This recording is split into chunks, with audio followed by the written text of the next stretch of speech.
Balita mula sa Pagadian City, isang lalaki ang nag-amok at nakapatay ng kanyang kapitbahay. Nagwala raw ang lalaki dahil nabiktima siya ng pyramid scam at namatay pa ang kanyang anak. Nakatutok si Jamie Santos. Nakakulong ngayon sa Zamboanga Provincial Jail sa Pagadian City si Nestor, di niya tunay na pangalan, matapos mag-amok at mapatay ang kanyang kapitbahay. Bunso daw ito ng labis na galit at pagkadesperado ni Nestor sa mga nangyari sa kanya. Namatayan siya ng anak na hindi man lang naipagamot dahil ang ari-arian at pera niya ay naka-invest sa Aman Futures Group na naglaho na lang ng parang bula kasama ng mga pinaghirapan niya. Nahulog sa lutuan ng kobrang anak ni Nestor. Gusto sana niya itong ilipat ng ospital pero kapos ang pera niya dahil ang halos 40,000 pesos niyang ipinuhunan sa Aman Futures Group, wala na. Dalawang araw, gusto ko ilabas ang anak ko, hindi na ipagawas. Kasi wala akong pambayad sa ospital.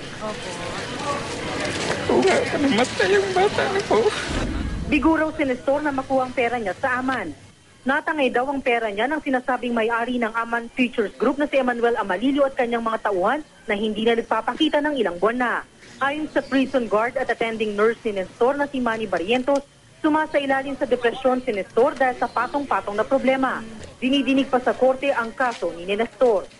Nag-amok lang siya dahil sa yung matinding problema. Sa Aman,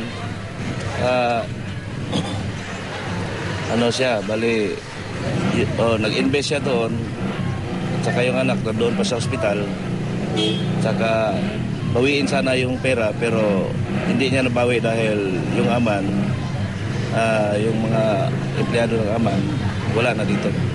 Isa lang si Nestor sa mahigit 10,000 kataong nag-invest sa Aman Futures Trading. Naghain na ng reklamong syndicated estafa ang may 7,000 biktima kay Amanilio at mga tauhan nito.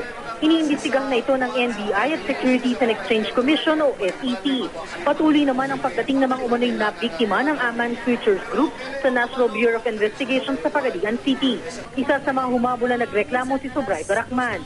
Naisanla raw niya sa bangko ang bahay at lupa nila makapag-invest lang sa Aman kasamang halos 20 milyong pisong ipon ng kanyang pamilya.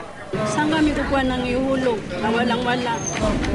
Ano mang impormasyon ukol sa kinaroroonan ni Emmanuel Amalilio at mga tauhan niyang sina alias Noy at Nimpa, maaari raw ipagbigay alam kaagad sa NBI. Mula rito sa Pagadian City, Jamie Santos, nakatutok 24 oras.